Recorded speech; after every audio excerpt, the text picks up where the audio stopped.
이제 1세션의 마지막 순서로 이제 청년의 목소리를 듣는 시간을 좀 준비를 했습니다. 저희가 이제 모신 발언자는 안동에서 새벽 일찍 첫 차를 타고 올라와 주신 분입니다. 현재 박사과정 중이시고요. 국립안동대학교에서 박사과정 중이시고 지역에서 청년 활동가로 또 활발히 활동 중이십니다. MBC 사생결단이라는 프로그램에도 출연을 하셔서 지역 청년과 또 결혼이라는 주제로 대담에 참여하기도 하셨습니다. 또 멀리 안동에서 오셨기 때문에 또 더 큰 박수로 오셨으면 좋겠습니다. 안설리 선생님을 모시겠습니다. 네.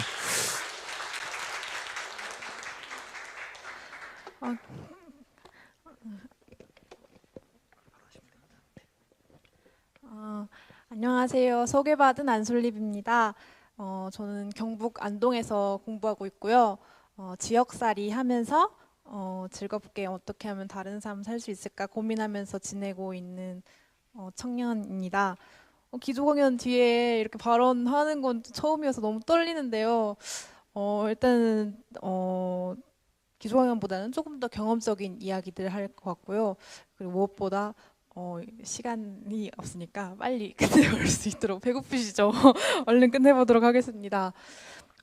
제목은 저는 위기탈출, 경쟁 아닌 다른 관계부터 상상하라 라는 제목으로 썼는데요. 제 경험 속에서 경쟁 아닌 다른 관계를 최근에서나 이제 경험을 해본 것 같아요. 그래서 그것들 떠올리면서 쓴 글입니다. 아까 김누리 교수님이 정글 같다고 말씀하셨잖아요. 근데 저는 이제 전쟁 같다라는 생각을 많이 했거든요, 삶이.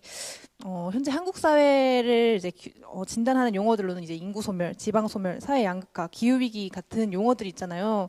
근데 이 용어들은 이제 불평등을 함축하고 종합적이고 복합적인 위기 담론이잖아요. 근데 저는 이런 담론들 속에서 홉스의 만인에 대한 전쟁 상태라는 말이 요즘 되게 많이 다시 생각을 하게 되더라고요. 그 만인에 대한 전쟁 상태라는 말은 국가가 없는 자연 상태를 얘기하는 거잖아요. 그리고 그 상태의 인간을 홉스는 그 자연 상태의 인간의 삶이 고독하고 비참하고 괴롭고 잔인하고 짧다고 얘기를 합니다. 홉스 철학은 막 여러 해석의 여지를 남겨두고 있긴 하지만 그럼에도 불구하고 그 말이 저한테 계속 이렇게 떠오르게 되는 이유는 초중고 12년, 길게는 대학에서 2년, 그리고 그 이후에 또 4년, 그리고 취업, 어쩌면 그 이후까지도 계속 21세기 한국을 살아가고 있는 청년들이 경험하는 줄 세우기와 경쟁 시스템이 노력과 능력을 끊임없이 증명하고 겨루면서 살아가야 하는 전쟁 같은 삶이기 때문인 것 같습니다. 사람이 한평생 태어나고 죽을 때까지 특정한 관문들을 거칩니다. 전통사회에서는 관혼상제라고 해가지고 이제 그저 인간으로 태어났으면 당연히 맞이하는 통과 의례들이 있었습니다. 이런 통과 의례들은 인간의 삶의 터전이자 기본적인 생존의 관계망이었던 마을 공동체가 붕괴되고 수많은 사람들이 파편화되고 원자화돼서 도시로 편입됨에 따라서 그런 통과 의례들의 양상이 변하게 되는데요. 결혼하거나 어른이 됐다거나 이런 말들은 이제 오랜 기간 홍기가 차거나 나이가 들면 자연스럽게 이루어지는 게 아니라 오랜 기간 스펙을 쌓아서 취업한 뒤에 내 집 마련을 할 수 있을 때 그런 능력이 있을 때야 가능한 것이 되었습니다. 전쟁 같은 삶 속에서 이제 어른이 됐다거나 홍기가 됐다는 말들은 청년들에게 너무 부자연스러운 것이 되었습니다. 이런 부자연스러움은 개인의 삶뿐만 아니라 한국 사회의 여러 수치들로도 확인됩니다. 앞에서 이제 계속 언급됐던 자살률 1위, 삶의 만족도 최하위권, 또 출산율 0.대, 이런 수치들, 이런 특별한 서사 없이 마주치게 되는 수치들은 이 시대를 살아가고 있는 청년들에게 무기력을 심어주고 주변을 돌아보거나 삶을 성찰하는 행동도 사치스러운 일로 만들어버립니다. 저 또한 그런 청년 중 한 명이었는데요. 저는 인천 출신이에요. 인천 출신인데 이제 안동으로 대학을 가게 되는데 지방으로 이렇게 대학을 간 친구들이 별로 없었어요. 이제 지방 4년제나 국립대를 갈 수 있는 친구들도 여자친구 저는 여고로 나왔는데 여자친구들은 이제 부모님들이 자취시키지 않겠다 해서 이제 전문대 그냥 보내거나 아니면 뭐 경기권 이렇게 보내거나 하거든요. 이 경쟁 교육 안에서도 있는 성차별에 대해서도 많이 느끼게 됐고, 무엇보다 인천에서 안동으로 왔을 때 되게 들뜬, 대학에 오면 들뜨잖아요. 자유롭다 이렇게 생각이 들면서. 근데 들뜬 기분과는 별개로 서울이랑 멀어졌다는 이유 하나만으로 되게 패배감이 많이 느껴지더라고요. 그때 처음 대학교 가서 만났던 룸메이트 언니들은 수도권, 그러니까 서울권 대학교 편입 시험을 준비하면서 이제 저한테 이제 조언이라고 이렇게 해주기도 하고 그랬거든요. 그래서 나는 이제 대학생활 시작하는데 언니들이 이런 조언을 해주네, 뭐가 맞는 건지 이렇게 좀 그래 어리둥절하고 있는데, 어쨌든 간에 제가 하고 있는 지금 민속학 박사과정까지 왔으면 저도 이제 되게 민속학 되게 좋아하거든요. 근데 공부를 그냥 막 재밌게 하고 있는데 문송합니다라는 말이 갑자기 막 그때 유행했어요. 한 몇 년 전에. 그래서 문송합니다라는 말이 유행하면서 뭔가 내가 좋아하는 학문이 그냥 문송한 학문이 돼버린 거예요. 취업 시장에서. 그래서 동기들은 이제 공무원 시험 준비하고, 저도 막 나 혼자 그냥 이렇게 공부만 하고 그냥 전공 공부 정말 그냥 그것만 했거든요. 이게 내가 되게 뒤처지고 있나 보다 하고는 생각에 휴학을 딱 하고 취업 준비, 일명 뭐 영어 공부, 인턴 이런 것들을 막 하기 시작했어요. 그런 것들 막 하면서 지내고 있는데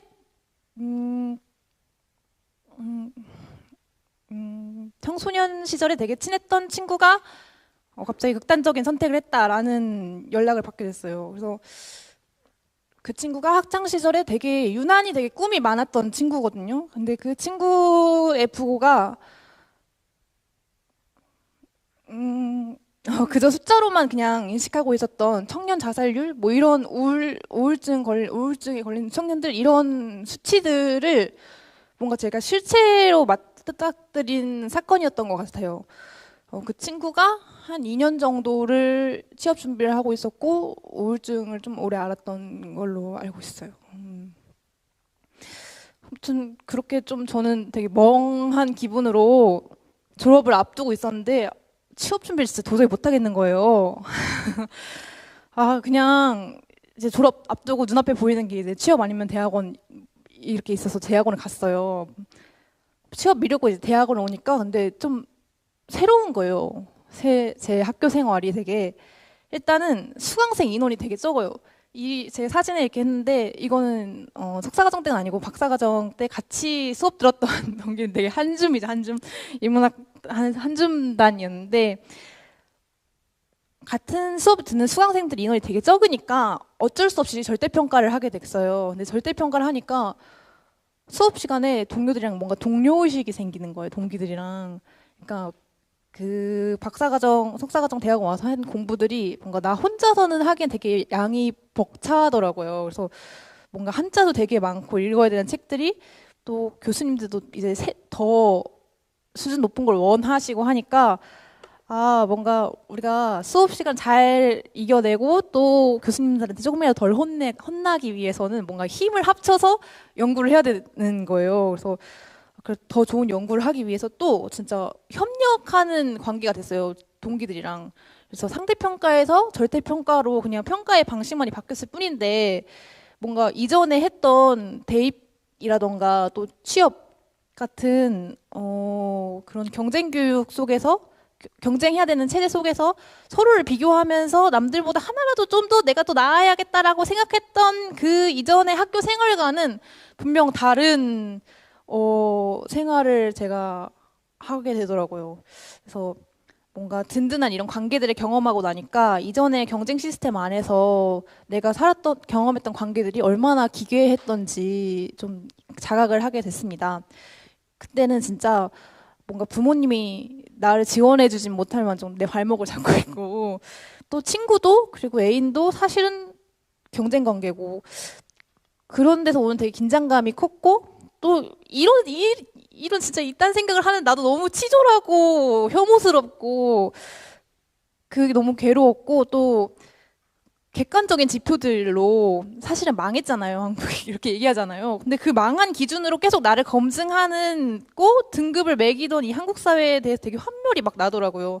그래서 다시는 내가 무한 경쟁 체제 이 안에 들어가고 싶지 않다. 그냥 이렇게 평화롭게 그냥 연구하면서 그냥 나 밥벌이 든든하게 먹고 살면 되겠다 이렇게 생각을 했는데, 그래서 그렇게 박사과정까지 진학했는데 이렇게 취업이나 뭐 정규직 전환 같은 일들은 조금 고민을 미뤄놨죠. 근데 미뤄놨는데 다시 맞닥뜨리게 되더라고요. 어쩔 수 없이. 한 달 뒤인 8월에 이제 제가 속해 있는 민속학 연구소라고 하는 학교 부설 연구소의 연구 프로젝트가 끝이 나요. 원래 저희는 다음 단계 아니면 뭐 다른 사업을 준비하고 있었는데 이번 정권 들어서 이렇게 싹 그게 없어지면서 몇 년 동안 이제 학생 연구원들이 좀 안정적으로 공부할 수 있게 되었는데 아예 이제 생계가 딱 끊어지게 된 거예요. 그래서 이제 우리가 그래도 연구를 계속 하고 싶은 학생들이니까 우리 생계 유지하면서 할 수 있는 방법 찾아보자 하면서 했더니 이제 전국에서 300명 인문사회 대학원 박사과정생 있었어요. 우리 같이 이거 지원해보자. 이거 되게 좋은 제도 같다 하고 이제 다 막 열심히 써가지고 지원을 했는데 하고 나니까 내 동료들이랑 이 300명 그 파일을 주고 경쟁하는 경쟁자가 돼버린 거예요.